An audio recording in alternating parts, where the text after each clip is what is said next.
Hello അസ്സലാമലൈക്കും welcome back. എൻ്റെ വാപ്പൊക്കെ ഗൾഫിലേക്ക് കൊണ്ടുപോകുന്ന സ്പെഷ്യലായിട്ടുള്ള ഒരു ഐറ്റം ആട്ടോ ഇത്. അരിയുണ്ട, നമ്മളിതിന് അരിയുണ്ടാന്ന് കേട്ടോ പറയാം, പക്ഷേ ഇതിന് വേറെ പേരുണ്ടെന്നൊന്നും അതെനിക്ക് അറിഞ്ഞുകൂടാ. അപ്പോൾ എന്തായാലും നമുക്കിതെങ്ങനെ ഉണ്ടാക്കി നോക്കാം. വീഡിയോയിലേക്ക് പോകുന്നതിന് മുമ്പ് നിങ്ങൾക്ക് എൻ്റെ വീഡിയോ ഇഷ്ടപ്പെട്ടിട്ടുണ്ടെങ്കിൽ ലൈക്ക് ചെയ്യാനും ചാനൽ ഒന്ന് സബ്സ്ക്രൈബ് ചെയ്ത് സപ്പോർട്ട് ചെയ്യാനും ആരും മറക്കരുത് കേട്ടോ. അപ്പോൾ ഇതെങ്ങനെ ഉണ്ടാക്കി നോക്കാം. ഞാനിപ്പോൾ അതിന് വേണ്ടിയിട്ട് ഒരു ബൗളിലേക്ക് 250 ml കപ്പിൽ 2 കപ്പ് മട്ടയരിയാട്ടോ എടുത്തത്. ഇതിന് ഏറ്റവും ബെസ്റ്റ് മട്ടയരി തന്നെ കേട്ടോ. നിങ്ങളെടുത്ത് അതില്ല എന്നുണ്ടെങ്കിൽ നമ്മൾ ചോറ് വെക്കുന്ന പൊന്നിയരിയില്ലേ, അതെടുത്താലും മതി. അത് ഞാൻ നല്ല പോലെ കഴുകി എടുത്തിട്ടുണ്ട്. ഇനിയിപ്പോൾ അതിൻ്റെ വെള്ളമൊക്കെ നല്ല പോലെ ഒന്ന് വെള്ളമൊക്കെ നല്ലോണം കളഞ്ഞെടുക്കാം. നമുക്ക് ഇതേപോലെ ഒന്ന് ഒരു പാത്രത്തിലിട്ട് വെച്ചാൽ 2-3 മിനിറ്റ് ഉടനെ വെള്ളമൊക്കെ നല്ലോണം പോയി കിട്ടും. അപ്പോൾ ഇതിൻ്റെ വെള്ളമെല്ലാം നല്ലോണം പോയിട്ടുണ്ട്. ഇനിയിപ്പോൾ നമുക്കിതൊന്ന് വറുത്തെടുക്കാം. അതിന് വേണ്ടിയിട്ട് ഞാൻ ഒരു പാത്രം വെച്ച് കൊടുത്തിട്ടുണ്ട്. ഇതിൻ്റെ പകുതി ആദ്യം ഇട്ട് കൊടുക്കുന്നുണ്ട്. മുഴുവനായിട്ട് ആദ്യം ഇട്ടാൽ നമുക്ക് വറുത്തെടുക്കാൻ ബുദ്ധിമുട്ടായിരിക്കും, പറ്റൂല. വലിയ പാത്രമാണെങ്കിൽ നമുക്ക് ഒരുമിച്ച് ചെയ്യാം കേട്ടോ.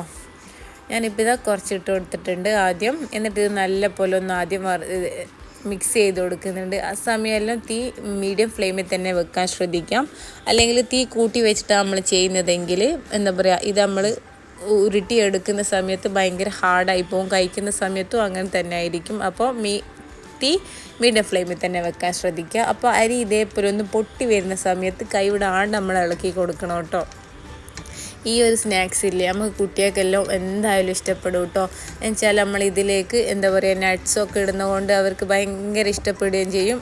നല്ലൊരു ഹെൽത്തി ആയിട്ടുള്ളൊരു സ്നാക്സും അല്ലേ. അപ്പോൾ ഇത് ഞാൻ ഇതേപോലെ ഒന്ന് ഈ ഒരു കളറായപ്പം തീ ഓഫ് ചെയ്ത് കൊടുത്തിട്ടുണ്ട് കേട്ടോ. തീ ഓഫ് ചെയ്തതല്ല, ഞാനൊരു പ്ലേറ്റിലേക്ക് മാറ്റി കൊടുത്തിട്ടുണ്ട്. എന്നിട്ട് അടുത്തതും ഇല്ലേ, ഇതേപോലെ ഇതിലേക്ക് ഇട്ട് കൊടുത്തിട്ടുണ്ട്. അതേപോലെ നമുക്ക് വറുത്തെടുക്കാം കേട്ടോ. ഇനി ഞാനിപ്പോൾ ഇതിലേക്ക് ഒരു 3/4 കപ്പോളം കടലയില്ലേ, അതെടുത്തിട്ടുണ്ട്. നിങ്ങൾക്ക് വേണമെങ്കിൽ അണ്ടിപ്പരിപ്പില്ലേ, അതെടുക്കാം. കാഷ്യൂ, ബദാം എടുക്കുക, നട്ട്സ്, അതൊക്കെ ഓരോരുത്തർ ഇഷ്ടം പോലെ എത്രത്തോളം വേണം അതിനനുസരിച്ച് എടുക്കുക. ഏകദേശം ഇതിപ്പോൾ 3/4 കപ്പാണുള്ളത്. 1 കപ്പ് എടുക്കുക, അല്ലെ നമ്മൾ അരി എടുത്ത കണക്കിൽ 2 കപ്പ് എടുക്കുക. അങ്ങനെയൊക്കെ ചെയ്യാം കേട്ടോ. നല്ല ടേസ്റ്റ് ആയിരിക്കും നട്ട്സൊക്കെ നമ്മൾ ഇടുമ്പോൾ. ഇനി ഇത് നമുക്ക് അരി ഒന്ന് നല്ല ഫൈനായിട്ട് പൊടിച്ചെടുക്കാം കേട്ടോ.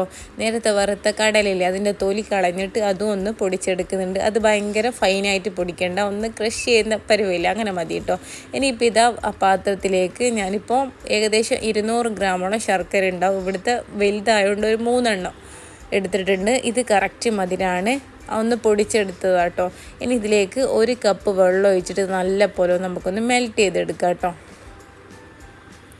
അപ്പോൾ ആ ശർക്കരയൊക്കെ ഇവിടെ നല്ല പോലെ മെൽറ്റായി വന്നിട്ടുണ്ട്.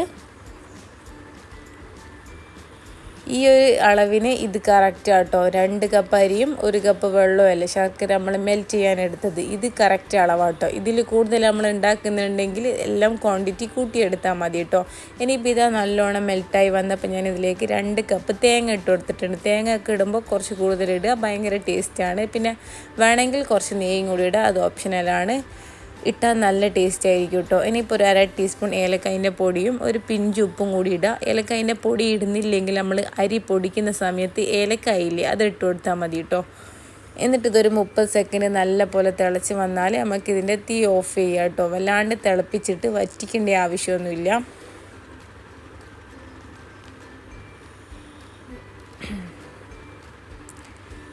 ഇനിയിപ്പോൾ ഞാൻ ഇതിൻ്റെ തീ ഓഫ് ചെയ്തെടുത്തിട്ടുണ്ട്.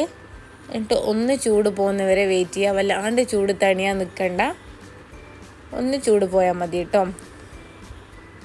അപ്പോൾ തീ ഓഫ് ചെയ്തിട്ടാട്ടോ നമ്മളിതിലേക്ക് അരി പൊടിച്ച പൊടിയില്ലേ, അതൊക്കെ ഇട്ട് കൊടുക്കുന്നത്.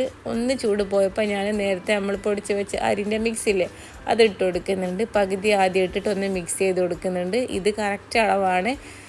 നമ്മൾ മിക്സ് ചെയ്യാനുള്ള ഒരു എളുപ്പത്തിന് വേണ്ടിയിട്ടാട്ടോ അങ്ങനെ ചെയ്യുന്നത്. ആദ്യം കുറച്ച് ഇട്ട് മിക്സ് ചെയ്തിട്ട് അടുത്തത് ഇടുന്നതാട്ടോ.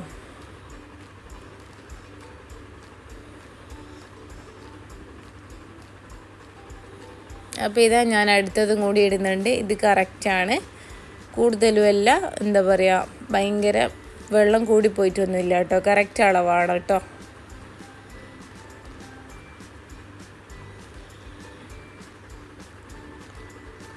നല്ല സോഫ്റ്റായിട്ട് ഇത് കഴിക്കാൻ നമുക്ക് ഒരു എന്താ പറയുക ഇതുണ്ടാക്കിയിട്ട് ഏകദേശം ഒരു 3-4 ദിവസമില്ലേ പുറത്ത് കേട് കൂടാണ്ട് നമുക്ക് വെക്കാൻ പറ്റും കേട്ടോ.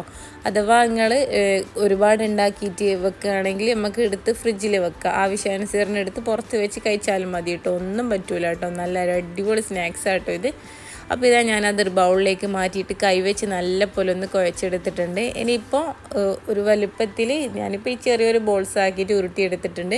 ഇതിൽ വലിയ ബോൾസ് ആയിട്ട് വേണമെങ്കിൽ അതിനനുസരിച്ച് നമുക്ക് ഉരുട്ടിയെടുക്കാം കേട്ടോ.